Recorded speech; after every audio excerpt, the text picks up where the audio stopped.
Hey there.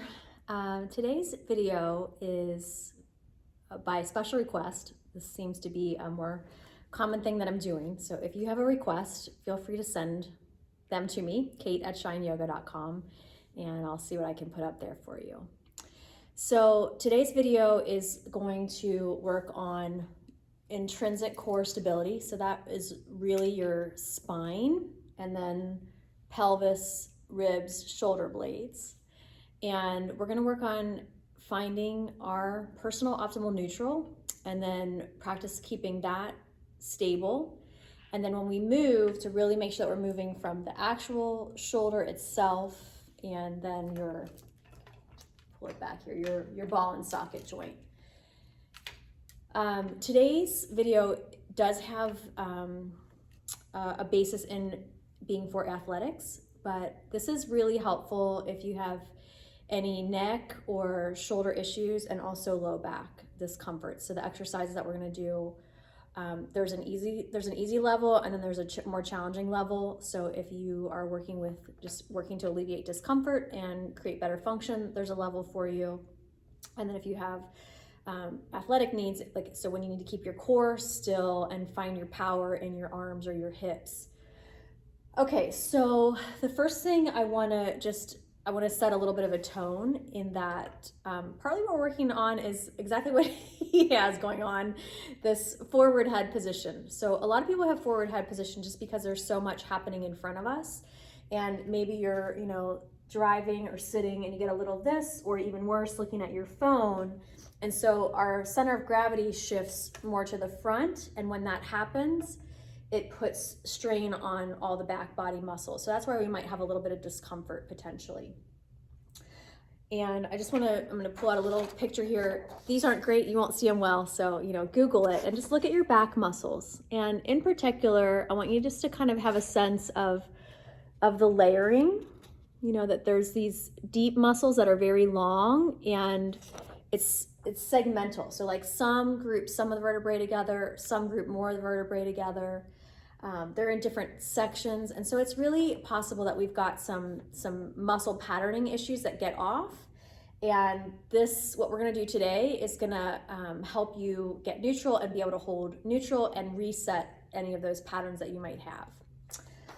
I do want to just also acknowledge that between every single vertebra, so from your thoracic spine down, every vertebra has 3 little teeny tiny muscles in between every single set of vertebra. And then there's some that span 3, 5, 7, etc. So there might be a section of your spine that gets overly tight or weak. And this session is to help even that out. Okay, so I do have a bunch of props today, and you don't necessarily need all of them. Let me get him out of the way. And then just to make sure you can see, I've got the thing that you are gonna want I've got a yoga block, and that could be anything that keeps your shoulder distance apart. I've got a strap, a weight, and a stretchy band that you may or may not need or want, and then I have a balance disc to make balancing a little extra difficult. Okay, so the first thing we're going to do is try to find our neutral spine. So we're going to do that by laying down, and I also want to say having a coach or something to keep you accountable would be helpful with this, because it's so easy to cheat, and you might be cheating and not even know you're cheating. And so if you don't have someone to watch, you could video yourself or do it near a mirror. Okay, so we're going to start laying on our back with our knees bent. Lift your hips up, tuck your pelvis under, lay it back down. If it re-tilts, that's fine. And then have your hands on your belly. And then you're just going to take a couple breaths here, and you're trying to relax. And for the most part, this is going to put you pretty close to your neutral. And some people are going to be a little more archy naturally, and some people are going to be a little more flat backed naturally, and that's okay. So you're trying to feel for your neutral. Now we're going to pick up the block or whatever we have to keep our arms shoulder distance apart. And this is where I want you to try to not cheat at all, like not even a micromillimeter. So you're going to suction your low belly in, to hold neutral. You're not tucking your pelvis under, you're not flattening your back, you're just holding neutral. Your arms are straight at your elbows, and then you're gonna take your arms slowly overhead, but only as far as you can go, where your ribs don't flare and your pelvis doesn't tilt and your back doesn't arch. So it might be overhead, it might be somewhere in here. I'm gonna go pretty quick through these exercises, but they are ones that are really good to do very slow, and again, without any cheating. So you could do like 5 or so of these. Then you're gonna add on, stretch one leg straight, flex that foot, and you're trying to keep the back of the thigh pushing down. And again, don't let your pelvis tilt. It's gonna want to because that's natural, so you're gonna keep the pelvis tucked under. Elbows are straight, shoulder blades push back and down, and then you're extending. And so again, you do this a few times this way, then do the other leg, and personally, I'm really squeezing my belly back tight here. And then if you can, with both legs, but that's gonna be a little bit more challenging, so you're really hug your low belly muscles in tight. Okay, so again, we're zooming through these so that this video doesn't take forever, but you can repeat slowly. The next thing you're gonna do is do it against a wall. Now, as soon as you stand up, especially if you have any gymnastics or dance in your background, you're probably gonna tilt a little bit. So you're gonna really try to keep that same neutral you had on the ground. And then you want your skull, your shoulder blades, and the back of your hips against the wall. Now, if you have a curvy butt, your heels can be away a little bit. If you have a flat butt, which I don't, you can put your heels all the way against the wall. And then you're just gonna repeat. Arms go straight forward, you're suctioning your low belly back, and you're practicing keeping your head and your shoulders back.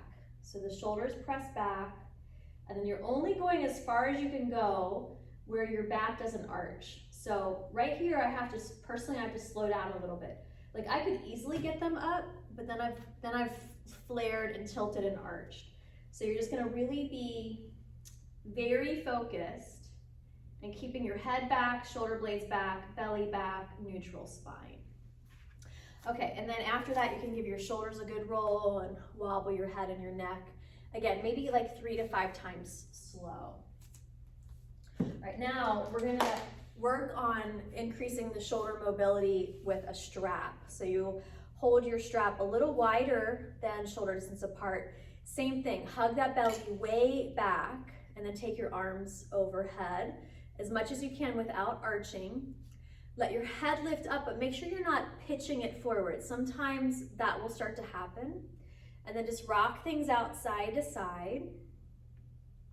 And you could work, so this is like a little more than average flexibility. I'm showing a little more than average flexibility. Average flexibility might be kind of here, and that's fine. And if you are in a sport where you're trying to get your arms behind your head, you're just really focusing on keeping head over hips, over ankles. So you're not letting your weight tip forward, you're not arching, you're not collapsing. Okay, good. And then if that was easy, you would take your hands closer together. And again, you really want to think of this as a core exercise, so that low belly's hugging in super tight, and then you're testing your limits of how you can get your arms back without letting yourself pitch or tilt forward. All right, and then go ahead and release that down. Now the next one is gonna feel a little awkward because I want you to come in like super close to a wall. And then you're gonna put your fingertips on the wall.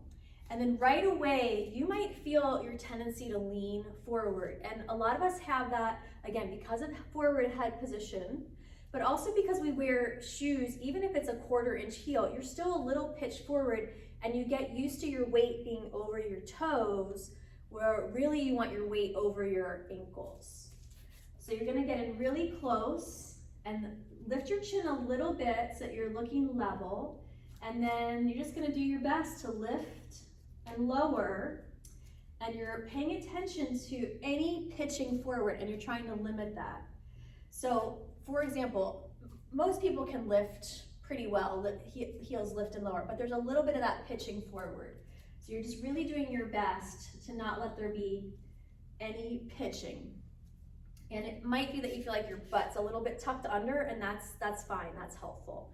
I also real quick want to say that while we're working on keeping this all tucked in, that's not how we want to go around in daily life. So in daily life, you just want to really try to be neutral, natural. Okay, so then for athletics, if there's something where you want to be powerful through your legs, but you don't want to lean forward and in, again, you're going to come really close to the wall and jump and tap. Now, this is something that a lot of athletes are familiar with, like you have quick wall taps. Do this different, where you're really thinking about that angle of up and not forward and up. Okay, we're gonna progress a little bit. So we're gonna come take a wall sit with the block, and you can come down as low as you're comfortable. Then you're gonna take your arms forward, and once again, your focus is head back, shoulder blades back, belly back. The pelvis is a little tucked under.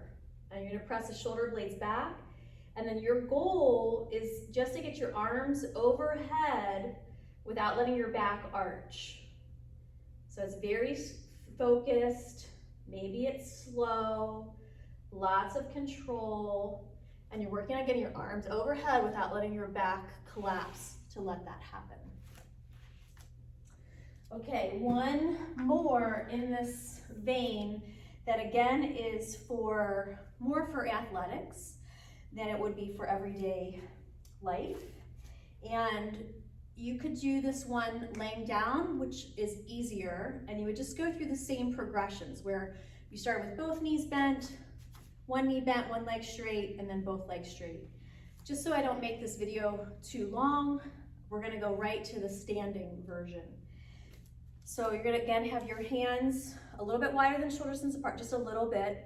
And this band is very stretchy, so it doesn't have a lot of resistance. And again, the goal is to get your belly back, your shoulder blades back, your head back. And then I'm gonna keep one hand back and lift the other arm up.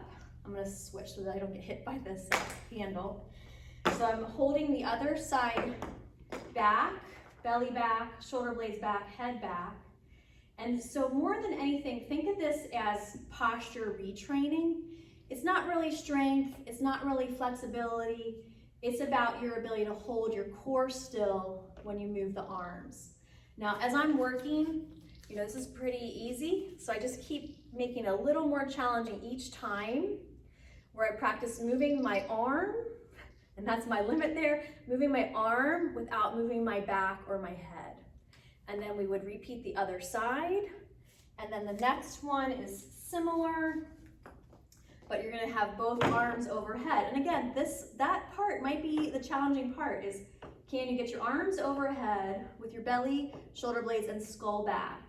And then you'll press down. And just find the amount of resistance that works for you. You gotta watch your face, make sure you don't hit yourself in the face with this one. Okay, so we're gonna move on. So that's all about your core stability and shoulder movement. And then we're gonna get into core stability and leg movement. So easiest is just to stand on one leg, lift the other leg up, and put your hands on your actual pelvic bones themselves. As a yoga teacher, I have found that people a lot of times don't have a capacity for independent movement of the hip and the leg. So remind yourself, you have your hip bone and then you have your leg bone.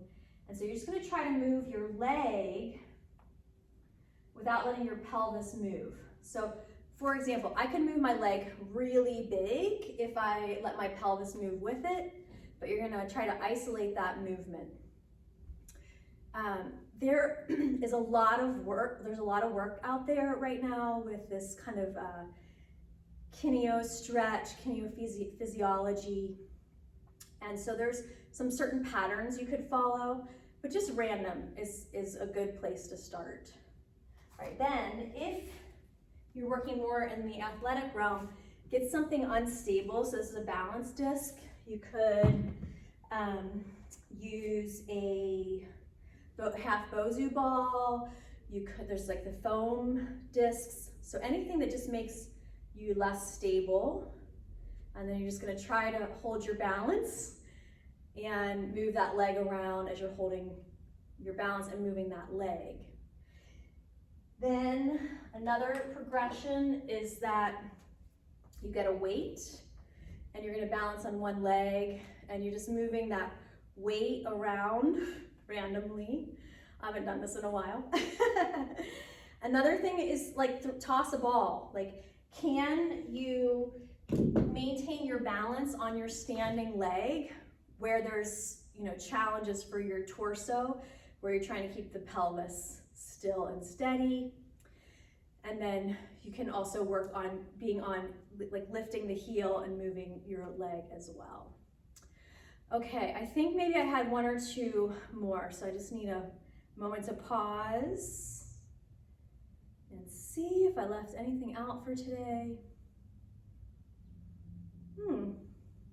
I don't know, I think that might be it. So there's tons more that you could do, but that's a good place to start. And again, the goal is to find your neutral alignment, coming onto your back and with your knees bent, puts you in your most natural neutral. How do you hold that still, including your skull? So you think about skull, ribs, pelvis staying still, and then the movements just through your arms or just through your legs.